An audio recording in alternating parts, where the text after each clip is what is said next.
Okay, so looking through your comments again, the illustrator B-Man posted a whole bunch of different topics, but one of them really kind of resonated with me because it's something that I've read about and heard about before, right? So one of these, I think it was the third one, he says, "You're a little older than me. I just turned 30 last year, but I don't know where I fit in the world and I just feel lost in some way."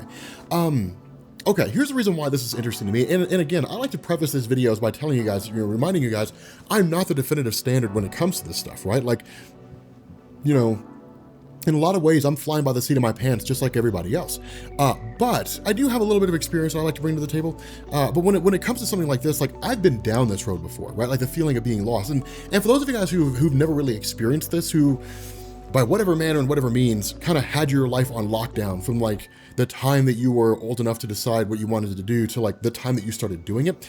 For people who have been in this boat before, either people in this boat right now or people like me who have been here somewhere along the line, it's a scary proposition. And the reason why is because there's this belief system you impose on yourself that like by the time you're in your mid to late 20s, that you should essentially be like established and on your way to your career, right? I mean, that by the time you're like 28, 29, 30, that if you wanted to have kids, you'd be in a position to do so, right? Like you'd have a solid job, you'd have a retirement program lined up, you'd probably be on your way to buying a house. If you haven't already, you probably have a nice new car financed. You'd essentially be like what people define as being an adult. The fear factor of this comes into play when you're not at that place, because what you're afraid of is that by the time you hit 30, you're going to lay your head down, you're going to go to sleep, you're going to wake up when you're 60, and you're not going to know any more about yourself than you did 30 years before, and you're going to feel like you wasted your life, right? Like you're not going to know anything about yourself. You're not going to know what you like, what you don't like. You're not going to know what you're passionate about, because that's what a lot of people are struggling with, right? Like millennials, Generation Z, Generation Y. I think Generation Y is too young to be experiencing what is essentially an existential crisis, but nonetheless, it's this fear that really rocks people to their core because they feel like they're failing, right? Like they feel like they're failing in their lives. The reality of this is I think people are putting this sort of unrealistic expectation on themselves because what they're doing is they're looking at society the way it used to be versus the way it is now. All right, so wind the clock back to like 1950, right? And even before 1950, we can say from the Industrial Revolution running forward. So from the late 1800s and the early 1900s up to like the 1950s, right? So this era in time, and even going into like the 60s and 70s to a degree, it was a very tumultuous time when you're talking about like social interactions with the various races that were existing in the United States at the time. Politically, it was a powder keg waiting to explode. There were all kinds of not really problems, but a lot of issues and really even some problems that the United States was struggling with. But for the average person, right, like for the average Joe, getting up and going to getting up in the morning, going to bed at night, life was relatively simple, right? I mean, you had people who basically worked. They got out of high school, they went and got a factory job because the middle class was still very robust. They went and got a factory job and they would work at that job until they retired, and that would be it, right? Like their wife would stay home, they would take care of the kids, their kids would grow up, become productive members of society. If they were especially capable and if the money was really there, they'd be privileged enough to be able to go to like a really good college. But for the most part, it was really like a middle class society, right? Like factory jobs, blue collar work. Society began to shift in a lot of different ways, and there were a lot of things that really contributed to this, right? Deregulation of business, from the Reagan administration, and even a couple of presidents before him. You had like NAFTA, the North American Free Trade Agreement. You had a lot of things that basically went into taking what were traditionally a lot of blue collar, simple jobs in the United States and shifting them overseas, which kind of makes sense, right? If I'm a company, why am I going to pay you $15 an hour to do a job when I can pay somebody else $5 an hour? For the same reason that you wouldn't go to a grocery store and pay $10 for a gallon of milk when you can go to a different store and pay $2.50, right? I mean, people will say those aren't really the same, but they essentially are, right? I mean, it's the same principle, essentially. Why spend more money than you need to? And so the result of this is that a lot of these middle-class factory jobs began to go away. And for the most part, they're all pretty much gone now. And so what you have is a generation of young people, millennials going forward, who are graduating from college post-2008 with no certainty about the job market, which is to say, no guarantee they'll have work when they get out of college. They'll be saddled up with a ton of student loan debt because the reality of the world we live in right now is you're better off having a degree than not having one. I think a lot of people are moving more towards trade schools, but you essentially have this generation of people who are growing up in an environment to where They feel totally lost because they don't feel like they're doing what they're supposed to be doing, right? But what they're supposed to be doing is rooted in the old way of doing things. Not anymore. One of the coolest things about this world that we live in right now is that almost everything's a possibility. People have to kind of remove these mental blocks in themselves, right? Like, I fired up a YouTube channel and talked about comics. 5 years later, I'm the second biggest comic book YouTuber on the planet with 1.7 million subscribers. I was a dispatcher. Right? I sat in an office and I worked first, second, and third shift, right? Like, my job was to monitor zone temperatures and make sure they didn't go into alarm. My job was to diagnose problems that were coming through the systems, to understand how, the difference between like a standard H air handling unit and a 100% outside air fan. Like, my job was to basically work in this dispatching center and monitor like life safety, to make sure that people were safe, to maintain human creature comfort, and to maintain energy conservation, save as much money for the university as I could. I was about as far as you could get from being a YouTuber. Before that, I was a fry cook, right? I worked at Long John Silver's. I made fish and chicken. I went home smelling like grease all the time. My cats loved me, but like, I went home smelling like food all the time, and it sucked. Giving up the entirety of my 20s to a job sucked. Like, it blew balls. Like, being a fry cook, it sucked. It was simple, but it sucked. The reality is that, like, I went from that to like suddenly becoming a YouTuber and being able to do a wide array of different things. And while that is an extreme example, the basis and the ideology that I'm getting to you here is you have to cast aside the world the way it used to be, because it's not that way anymore.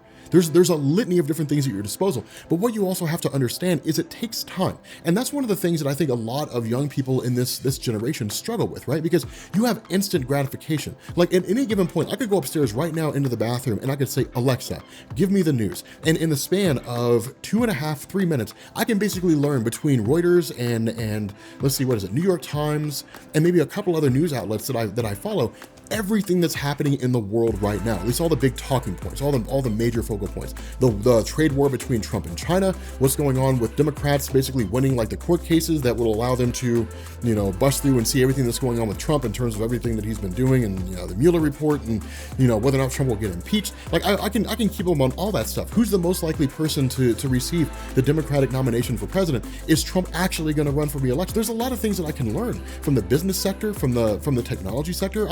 I can have all that. I can know all that like that in the blink of an eye. I can get all that information so easily and so quickly. Game of Thrones, TV shows, right? Like Game of Thrones, the final season started up. A lot of people were hearing all the hoopla that had been building up for, 2 years, or a year and a half or something like that, between the end of season 7 and the start of season 8.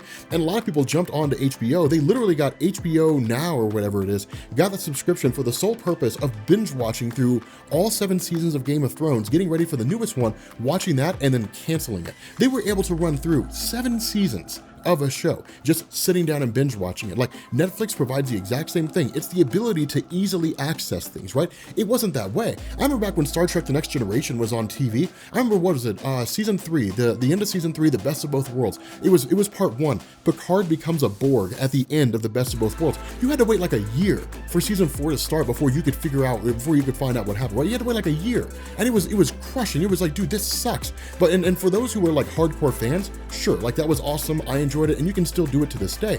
But for most people, it's just being able to binge watch things, right? Like, I heard this show is really good. Things like Stranger Things get thrown on Netflix, the whole show at once. Jessica Jones, Daredevil, The Punisher. It's the ability to easily gain access and easily attain the things we want in such a short amount of time. And I think what that's done is it's decreased the amount of patience and the recognition that some things in this world just take time. Here's a really good example.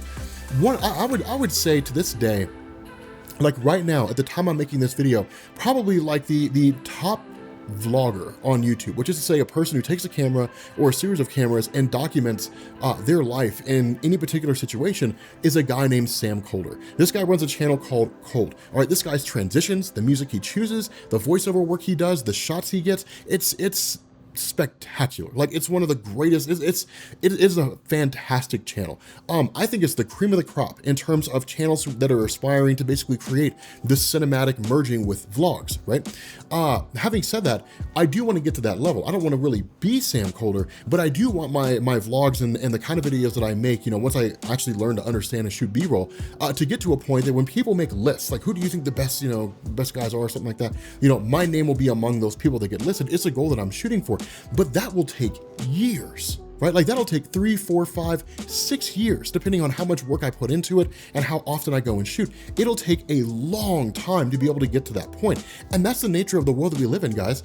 In this position, when you feel lost, when you feel like you're not doing what you're supposed to be doing, when you feel like you're kind of free floating through the world, the reality of this is just try things, right? Like just give things a shot and see what happens. And you have to stick with it for a while. Stick with it for 6 months, stick with it for a year, and decide whether or not it's what you want to do. It could be that right now, I mean, you said that you had just turned 30. So at 30 years old, it could be that you don't know what you're passionate about until you're 40. Right? And I know that seems like a long time, but it's worth it, right? I mean, what would you rather do? Something that you hate for like the next 30, 40 years of your life, or something you love for the next 30, 40 years of your life? You want to do something that you love, right? And that's the thing. Like there's no limits here. Like take these limits off yourself. You know, walk away from this standard of I should be doing or should have done X, Y, and Z by the time I'm 30. No, it's your life. Live it how you want to. Stop worrying about what society says that you should be doing, right? Like society ain't always wrong. Society used to believe that the earth was the center of the universe.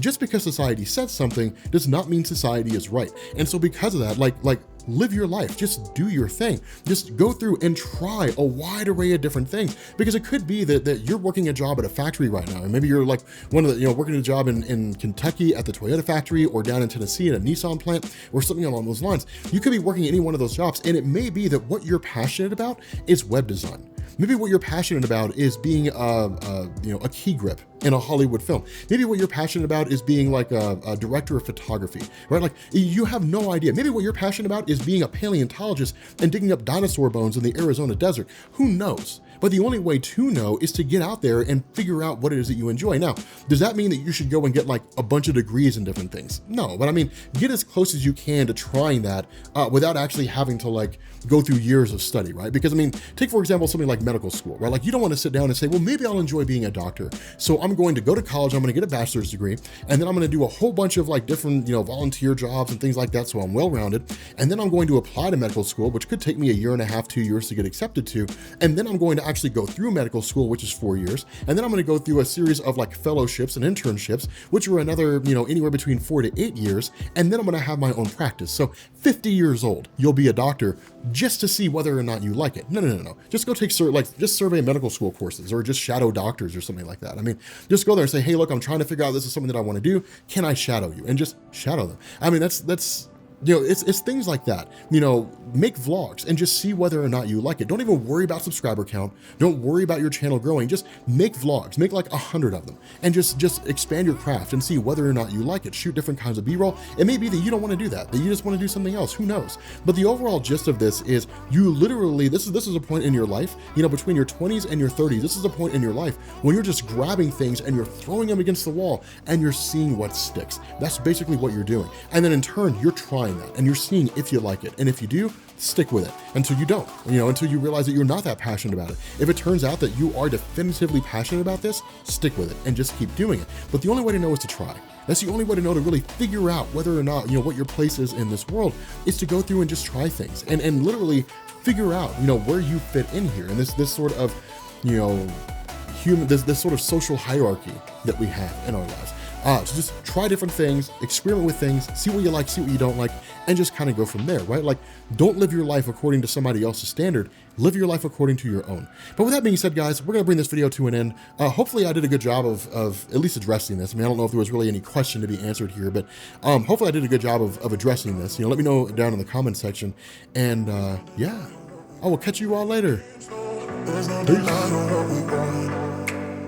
There's no denying what we want.